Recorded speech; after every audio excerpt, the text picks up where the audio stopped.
প্রথম সপ্তাহেই চতুর্থ দিনে 15 নিচে নামলো পারদ। বুধবার কলকাতার সর্বনিম্ন তাপমাত্রা 14 ডিগ্রির নিচে নেমেছিল। সকালের দিকে কুয়াশার পরিমাণও খানিকটা বেশি।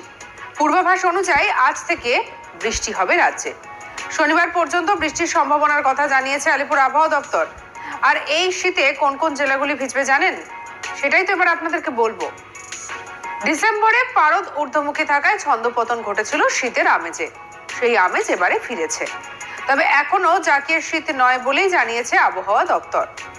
বৃহস্পতিবার থেকে বৃষ্টিরও পূর্বাভাস দিয়েছে আলিপুর আবহাওয়া দপ্তর। হাওয়া অফিস জানিয়েছে, বঙ্গোপসাগর এবং বাংলাদেশ সংলগ্ন এলাকায় বায়ুমণ্ডলের উপরিভাগে একটি ঘূর্ণাবর্ত অবস্থান করছে। পাশাপাশি রাজ্যের পূর্ব দিক থেকে আসা জলীয় বাষ্পপূর্ণ বাতাস বঙ্গে প্রবেশ করার কারণে বৃষ্টির সম্ভাবনা তৈরি হয়েছে। ফলে রাজ্যের বেশ কিছু জেলায় বৃষ্টির পূর্বাভাস জারি করেছে আলিপুর আবহাওয়া দপ্তর।